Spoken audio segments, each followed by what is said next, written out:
Every team, every topic, everywhere. This is Believe.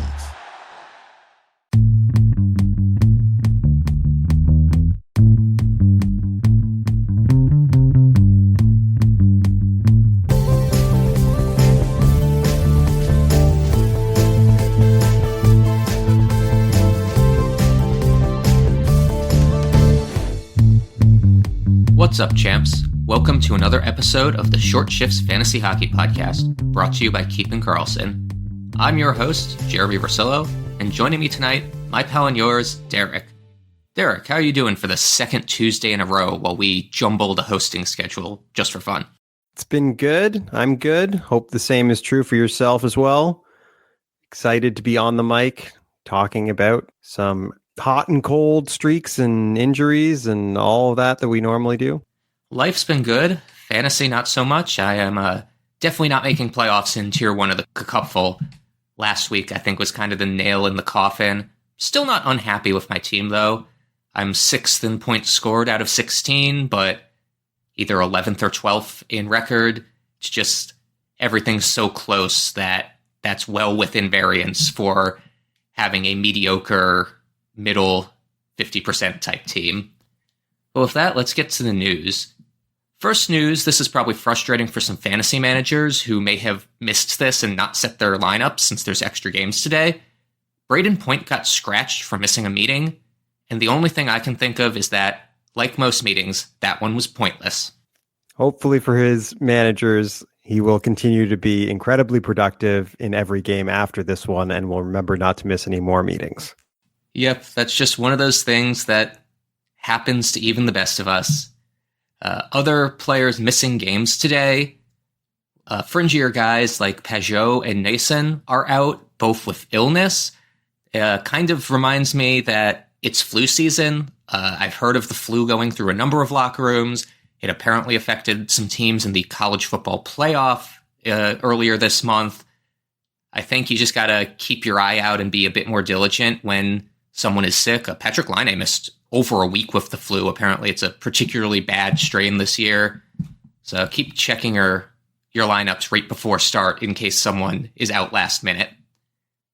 Another note to close out the headlines.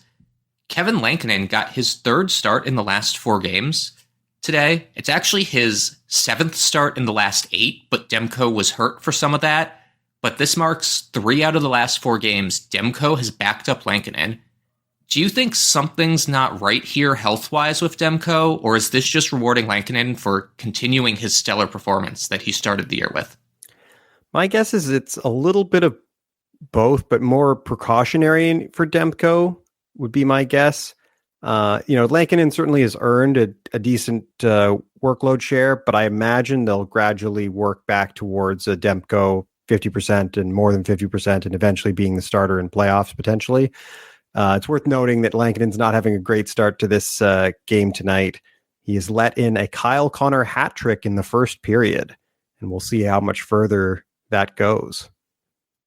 I had seen the hat trick, but had not clocked that it was against Lankinen. He has been very good in recent games, so I suspect that Demko will get the next one. And I agree that you're right with the news that was about Demko's injury early in the season, with it potentially being a longer-term management type thing.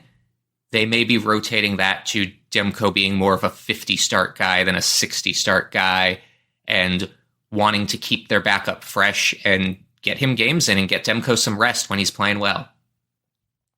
Speaking of injuries, big injury today. Roope Hintz left the game with an upper body injury. This is kind of breaking news. No additional details. Did you notice who took over on the lines or have any guesses on who's going to take his spot? No, I didn't have a chance to take a look at that one. I noticed that there was a power play goal with Duchesne and Stankoven on it. I honestly don't know who Dallas's lines were to begin with. I just don't have any shares of Dallas, so kind of a blind spot for me right now. Definitely keep an eye on that because that's a top line, top power play type slot or top 6 top power play slot available if Hintz happens to miss a bunch of time. Got 2 guys who are close to returning. Yegor Chinakhov is 1 to 2 weeks away, and Boone Jenner is ahead of schedule and could return after the Four Nations, which is still 4 weeks away.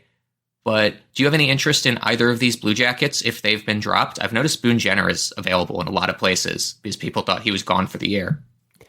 Yeah, I feel like Jenner might end up being a bit of an odd person out with the chemistry that developed on those other Columbus lines in the meantime. But it's hard to say for sure. If they're on a cold streak when he comes back, he might get some opportunity. He's, I think, been a borderline guy in many leagues the last couple of years, I think. I kind of like Boone Jenner, but I think that shows my proclivity to hits leagues. He's a bit better there. I think both those guys do slide into the top 6, though. Like, I'm running through my head, and I know they've got some other injuries right now with Monahan out. I wouldn't be surprised to see both of them getting big minutes. And honestly, with Monahan, Voronkov, Fantilli, Marchenko, all those guys, you've actually got a pretty solid top 6 in Columbus, and they're sitting in a playoff spot. So maybe there's some value to be gained here. Last but not least, we have a slew of outjuries. Malkin, Kreider, Terry, and Hronek all return to the lineup tonight. I've seen those guys dropped in some leagues. Is there anybody that you'd be valuing above the others? Personally, I think Chris Kreider is the most valuable of those. Are there any of those guys that you wouldn't add if they were available? It depends on the league, but Malkin might not be an immediate add. Hronek, again, it kind of depends on the defense breakdown. I would say, Kreider definitely for the potential. However, it's worth noting the Rangers have one of the poorest fantasy playoff schedules. So if you are in a really shallow league, he might not be, worth picking up. But in most formats, I think probably is still. I do think Hronek may not be worth a ton. He does play with Quinn Hughes, but it seems like he needs to be at his best to be worth a roster spot. But also, if you're short on defensemen, maybe that's some value for you. I'm in the opposite situation in Cupful with many defensemen. So if anyone in my division is listening, feel free to send an offer and I'll hear it. Well, we'll wait for the offers to roll in while we go for a quick ad break. Playoffs? We're talking about playoffs? You bet we are! Get in on the action at DraftKings Sportsbook, an official sports betting partner of the NFL. Scoring touchdowns is the key to winning in the playoffs, and you can score big by betting on them at DraftKings, the #1 place to bet TDs. Ready to place your first bet? Try betting on something simple like a player to score 6. Go to DraftKings Sportsbook app and make your pick. Or, hey, maybe you're into hockey. I'm taking a look now at the different things you can bet on in the NHL. They got a lot of stuff here. You can bet on all the awards. I like looking at the awards. They even have, you could bet on who's going to be the #1 pick in the upcoming NHL draft. I'm seeing it's basically, you could either bet on James Higgins, who's right now -155. Of course, odds are subject to change. Then there's the field, which is positive odds.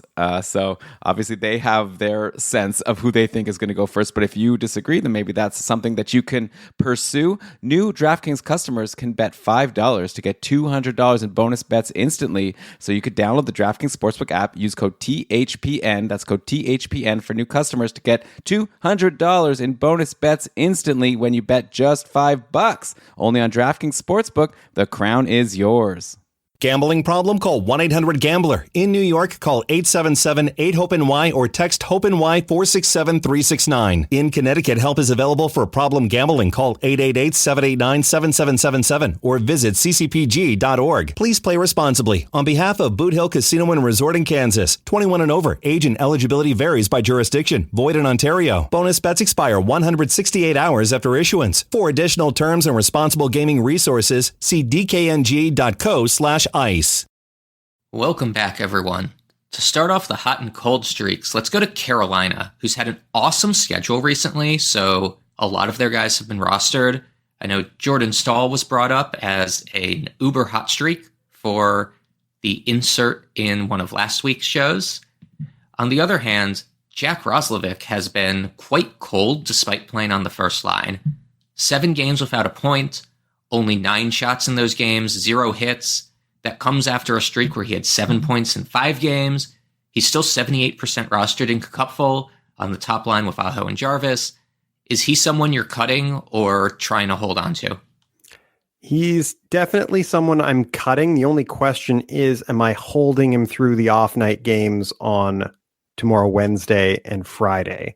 And that might depend on how competitive my current matchup is and how desperate I need those starts.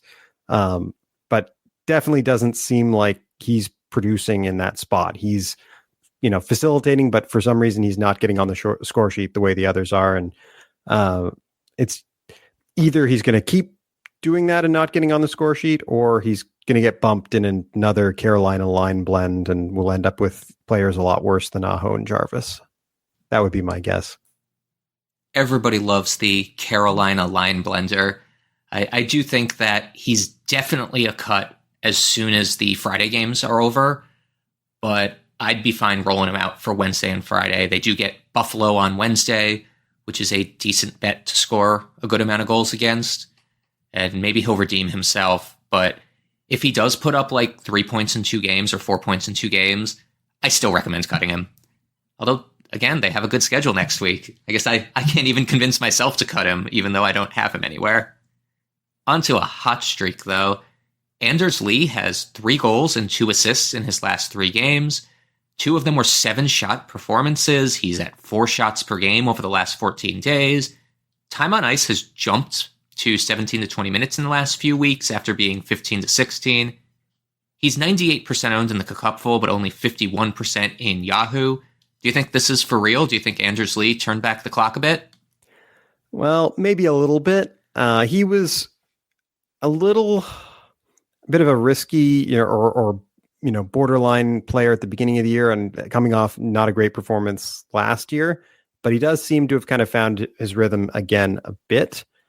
And he's the kind of archetype that's valuable in a lot of leagues, big shooting, scoring, hitting forward. And is maybe in the twilight of his fantasy relevance, but perhaps it's not over yet. And, not a lot to do in Cupful with him being so rostered here already. But for those 50% of Yahoo leagues where he isn't yet rostered, you can definitely take a look. And definitely worth a look in banger leagues. He averages about 1.5 hits per game. He's actually on pace for the most points of his career and on par with the shots per game from his best season. So he's playing on the first line with Nelson and Barzal. Maybe Barzal's return sparked this. It seems like he's pretty good. So I'd be looking to add him anywhere. I think I'd rather him over Kyle Palmieri at this point, who had kind of taken over that role in the last couple seasons. Another cold streak to look at, actually a kind of team-wide cold streak that I feel like we've brought up before, but worth bringing up again as it continues. What about the Los Angeles Kings, Derek? Tell me how many guys are cold on that team right now? Well, it's been pretty brutal. First and foremost, we've got Kopitar, 1 point in his last 5 games, only 3 points in his last 9. And in that entire 9-game stretch, it's been only 1 and 2 shot games. So nothing offensive really from Kopitar. Meanwhile, Fiala and Laferriere are also pointless in the last 5. Kopitar and Fiala are still usually playing 20 minutes, but they're just not getting any good results lately, which sort of runs counter to the perception of LA, being such a strong team. Their top line just is not producing. It's kind of crazy, too, that they're 6-3-1 in their last 10 games. They are holding on to the 3rd slot in the Pacific currently, beating out Colorado on points percentage. I mean, I would consider dropping a guy like Laferriere for sure. Kopitar and Kempe, obviously, and Fiala, I probably want to keep. But definitely a scoring by committee, and the Byfield-Vogel line has been doing work lately. I think this is just the dip you've got to ride out, and hopefully good times are ahead with these guys. Another pair of cold teammates, Jake Debrusk has 1 point in his last 5 games, 6 if you include tonight, averaging only 1 shot a game, which is terrible. He's got 17 minutes of time on ice with Pettersson and Besser, 96% rostered in the Cupful. And to tack onto that, Connor Garland has been honestly not really roster worthy for December and January. If you look at just the month by month totals, and he's 80% owned, are these guys that you'd consider cutting bait on? I know at least last year they were not fantasy relevant for a lot of the season. Yeah, I think Garland might be a cut for me in a cupful format. Besser, I would definitely, not be worried about. Debrusk is kind of on the borderline. I think I would keep him specifically because of Vancouver's good fantasy playoff schedule, and I would try and, see if he can come out of it. But if he doesn't, then, it'll have to be a cut eventually. Look at you, already looking to the fantasy playoffs. I do not have that luxury in any of my leagues. But you're right, fantasy playoff schedule is a good reason to look at these guys. I would honestly be holding both because of the power play one. I think anytime you've got that much ice time with Pettersson and Hughes and whoever else is out on power play one, at least Garland was there. Maybe Debrusk might not be if they've got Miller, Besser, Pettersson, Hughes. But whoever's on power play one, I want. And I think Debrusk with Pettersson and Besser, I'm holding, and obviously holding Besser. Yeah, I would ride those guys out, but I would understand if owners are starting to get antsy, and if it doesn't change in the next week or two, they may be casualties to, streaming. It looks like there may have been a split power play in Vancouver in their last game. I'm not sure how long this has been going, but I see, looks like there wasn't, sorry, this is actually just looking at the game tonight so far already. Yeah, they're showing Miller on a power play with Garland, P.S. Suter, and Kiefer Sherwood, and then a separate power play group with DeBrusk, Besser, Pettersson, and Laferriere. Quinn Hughes played the full power play, so I preempting your question, it looks like he's on both. But otherwise, it's not clear which is the first group amongst those two. That's interesting. I guess we'll have to wait for that one to shake out. You did correctly preempt my question. I was going to ask which one is Quinn Hughes on, because that's power play one, obviously. And last but not least, we have a canceled cold streak, I'll call it. We had a card for Tyler Toffoli, and since we started the show, he has 2 points. So that makes up for the no points in his previous 5. He's still playing with Celebrini and Eklund and on that top power play. I really like Tyler Toffoli as a player, so I wouldn't be cutting him. Also note that Granlund scored. He had been pretty cold from a different Sharks line. What's your thoughts on these guys? Yeah, I don't get the privilege of watching a lot of the Sharks games on being in the Eastern time zone myself, but I was a little skeptical of the Granlund being not on the line with Celebrini. But I would say the goal tonight, certainly helps his case to stick around. He's not been amazing for the last month, but still a few points here and there, consistently some shots, hits and blocks. It's kind of enough to stick around in most leagues, I think. Yeah, that makes sense to me. And the Sharks have been surprisingly high scoring for a team that was expected to be not very good this year. They've been exciting to watch. I highly recommend you tune in if they end up with some East Coast games. One thing I will say is the Sharks do have one of the not great fantasy playoff schedules. So when you're on the borderline on a player like Granlund, maybe double check. He's such a useful player with triple eligibility in Yahoo, center, left wing, right wing. But if he's only playing on busy nights that you already are going to be full, then maybe he's not going to end up in your active roster. That's a good point, and sounds like we need to do a planning for playoffs episode. I know Elon often does one for Matchup Maximizer. You've helped him in the past. I've helped him in the past.